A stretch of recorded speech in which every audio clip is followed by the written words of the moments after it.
Ready? Good morning, everyone. The Delaware County Commissioner meeting for November 4th, 2024 is now in session. Would you stand and join me in the Pledge of Allegiance?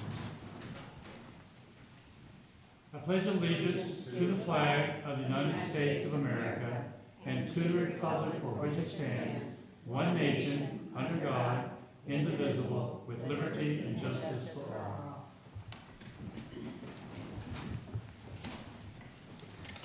Again, good morning, everyone. I'm Gary Merrill. I'm president of the board this year. To my right is Commissioner Bob Lewis, our vice chair, and to my left is fellow Commissioner Jeff Denton.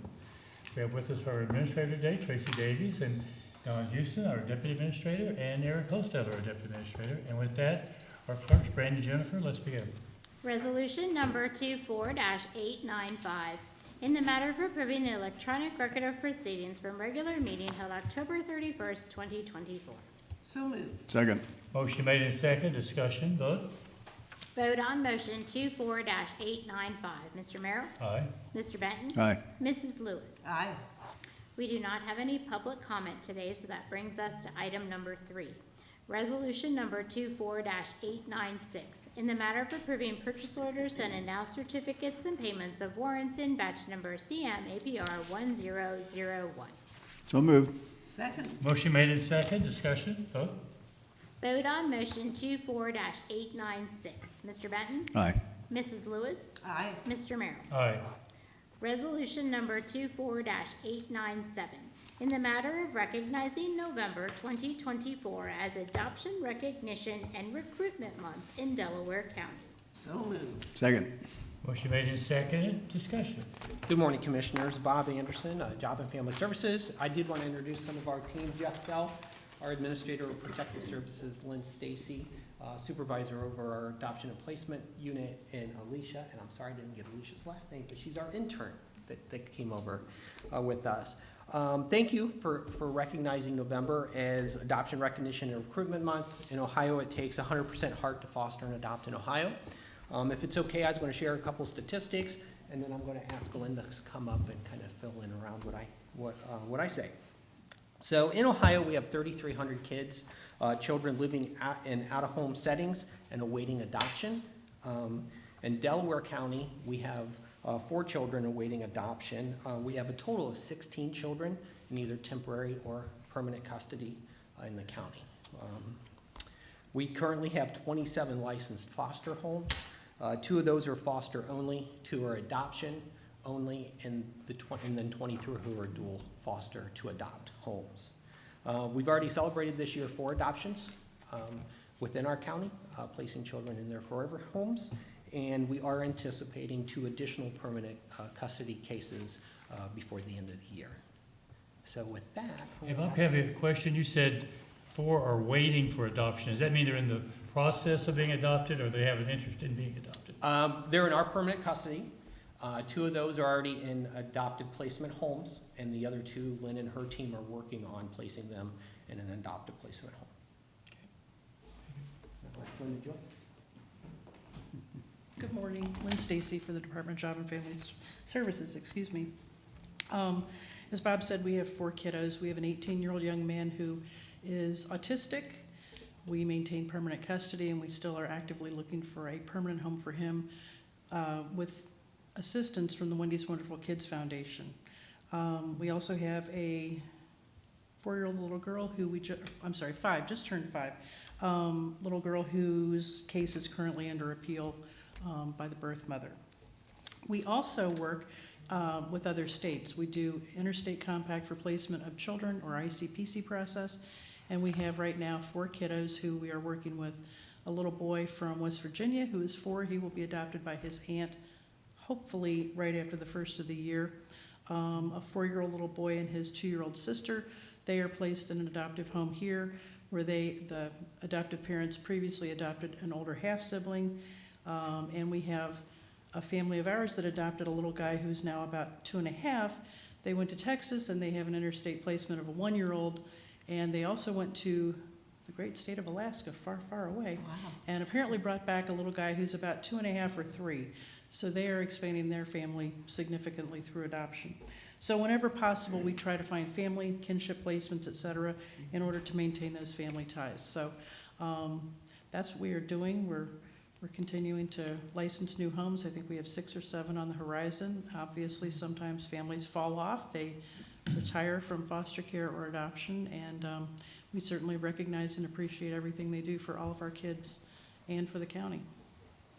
Just a question about, is it permanent custody that you, what does that mean? Because then, can they still be adopted if someone wishes to? Once we filed for termination of parental rights and the court grants permanent custody to us, then they are freed for adoption, yes. Okay. Our young man who's 18 was, I believe, 15 and a half when permanent custody was granted. We've tried unsuccessfully to find family members for him, again, because of his autism diagnosis, but he is in a group home that is pretty much adopted him, Okay. all of the employees, and they've said he can stay here forever, but still we pursue trying to find a permanent home for him. Oh, thank you. Thank you so much for all your great work. Commissioner Beck? Yeah, thank you, and Bob, Jeff, Alicia, for all you do. We have a great network of supportive families that take care of the kids that need it, and we got a great team that makes sure that those kids get the care they need. So it's a great match, and we're fortunate here that we don't have that many. You know, certainly we have some, and we're taking good care of them, and that's great to see. So thank you all for your efforts. Thank you. Seems like we're just doing this the other day, doesn't it? I know, it does seem. The time passed so quickly. Anything I say is gonna be redundant from past years. We're very fortunate in this county. We have great people who step forward to help out, whether it be as foster parents or ultimately adopting these young children. And I always enjoy the event when we honor, which I believe is in May every year, thereabouts. And we're lucky to have good people step forward. And more times than not, I think we get good results. And that's commendable for everybody involved in the process. And I thank you for all you guys do. Thank you. With that, I'm going to call for the vote, and I'm going to read the proclamation. Call for the vote. Vote on motion 24-897. Mrs. Lewis? Aye. Mr. Merrill? Aye. Mr. Benton? Aye. Whereas the theme for National Adoption Month, November 2024, is honoring youth, strengthening pathways for lasting bonds, and whereas more than 3,300 Ohio children live in out-of-home settings awaiting adoption, and whereas the Delaware County Department of Job and Family Services continues to recruit, train, and license qualified applicants for the sole purpose of providing loving and stable foster and adoptive homes to children and youth. And whereas the Delaware County 16 children and youth in the temporary or permanent custody of the department are residing in licensed foster homes or other out-of-home settings, including group homes and residential centers, and 4 are awaiting adoption, with 2 of them matched with adopted parents. And the department is working in conjunction with other states to facilitate the adoptions of 3 children with Delaware County families. And whereas children and youth fare best when placed in loving families where permanence has been achieved, with adoption enriching the lives of the children, families, and the communities who welcome them. And whereas profiles of all Ohio youth in need of adopted families can be found at fosterandAdopt.jfs.ohio.government/profiles. Now therefore, we, the Commissioners of Delaware County, do hereby recognize November 2024 as Adoption Recognition and Recruitment Month, signed by Commissioner Jeff Benton, Commissioner Barb Lewis, and Commissioner Gary Merrill. And again, thank you guys for all you do. Let's get a photo. Thank you.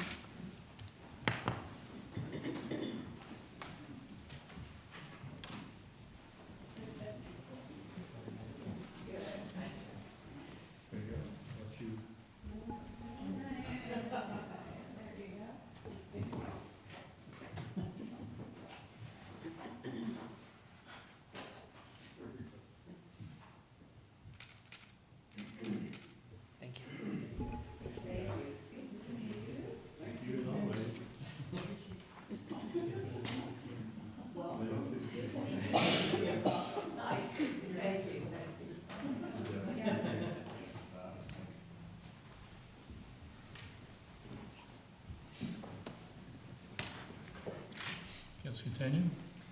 Item number 5, resolution number 24-898. in the matter of re-electing members of the Delaware County Volunteers Peace Officers Dependents Fund Board. So moved. Second. Motion made and seconded, discussion? Thank you, Commissioners. Jane Hawes, Director of Communications. We have before you a resolution. Sheriff Jeff Balzer and Brad Ewens from our HR department have been serving on this board, and we recommend, in this case, it's a re-election action that you take. Any questions or comments? Vote? Vote on motion 24-898. Mr. Merrill? Aye. Mr. Benton? Aye. Mrs. Lewis? Aye. Thank you. Thank you. Resolution number 24-899, in the matter of accepting the roads, approving recommended speed limits, establishing stop conditions, and releasing the maintenance bond for Orange Summit Communities Rail Timber Way. So moved. Second. Motion made and seconded, discussion? Good morning, Commissioners. Lee Bodnar with the Engineers Office. For your consideration, the Orange Summit Communities Rail Timber Way is a 51.3 acre site located at the southeast corner of US 23 and Shanahan Road in Orange Township. This resolution accepts the new roadways, approves the speed limits, and establishes the stop condition at an appropriate intersection. The site has been inspected and reviewed by all agencies and required, all necessary and required agencies, and we would recommend your approval. Any questions or comments? Vote? Vote on motion 24-899. Mr. Benton? Aye. Mrs. Lewis? Aye. Mr. Merrill? Aye. Resolution number 24-900, in the matter of approving the drainage maintenance petition and ditch maintenance assessment for independent living at Old State. So moved. Second. Motion made and seconded, discussion? Yes, Commissioners, again, for your consideration, Independent Living at Old State is a 5 acre site located on the southeast corner of South Old State and Maxwell Avenue in Orange Township. This drainage maintenance petition and ditch maintenance assessment has been submitted by 100% of the property owners in that area, and we would recommend your approval. Questions or comments? Vote? Vote on motion 24-900. Mrs. Lewis? Aye. Mr. Merrill? Aye. Mr. Benton? Aye.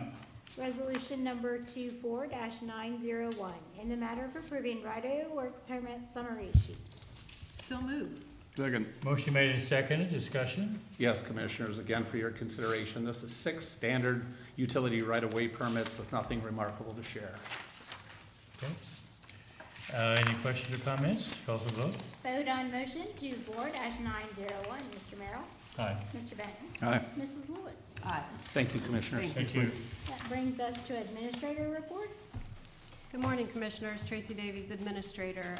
Just wanted to make sure everyone knew that we were kicking off our budget hearings this week, starting Wednesday at 11:30 and continuing into Thursday. Justin Navi will be kicking those off for us. Do you have any comments about the gas leak? No, I don't, Okay.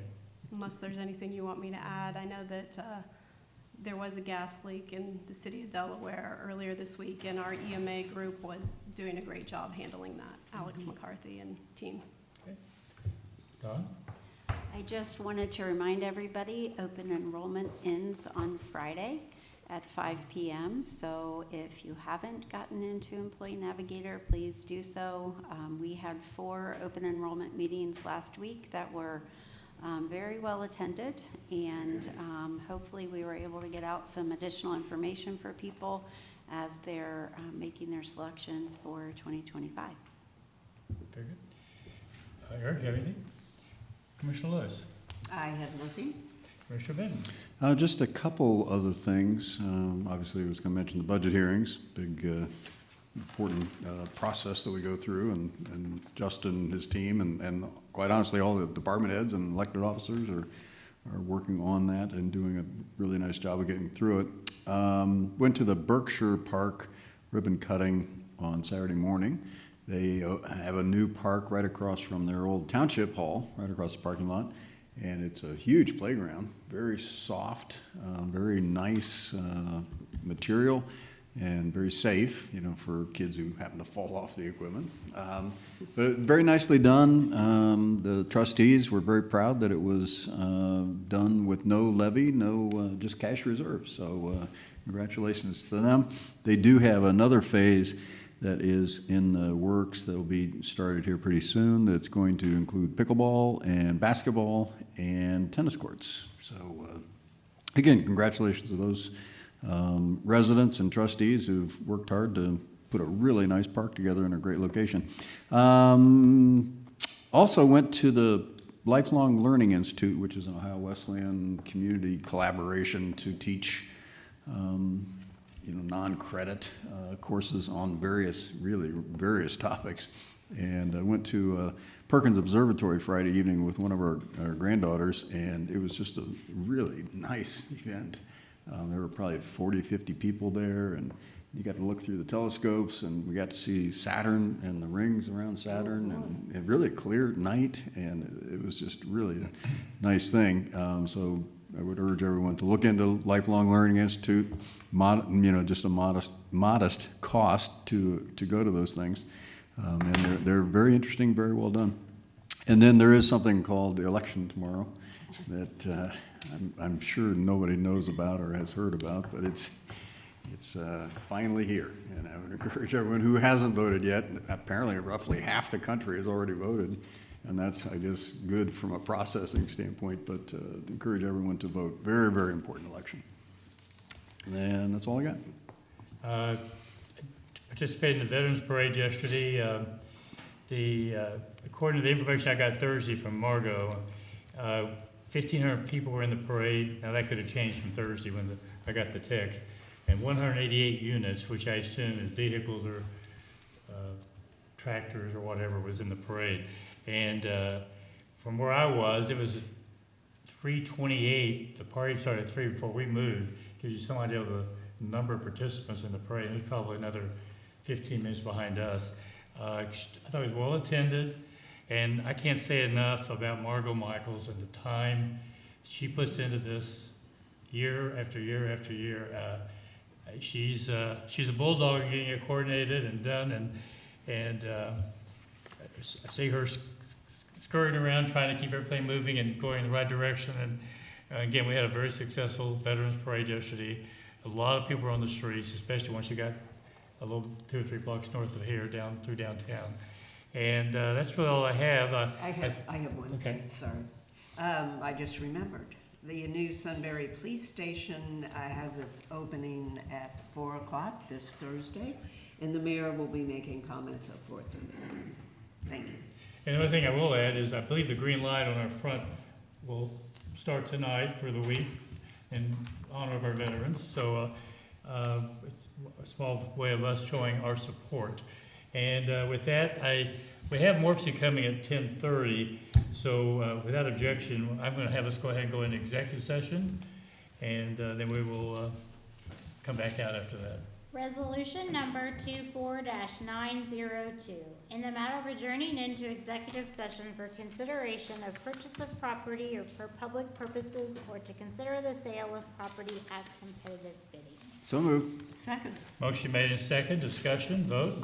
Vote on motion 24-902. Mr. Benton? Aye. Mrs. Lewis? Aye. Mr. Merritt? Aye. With that, we're now in executive session. Thank you.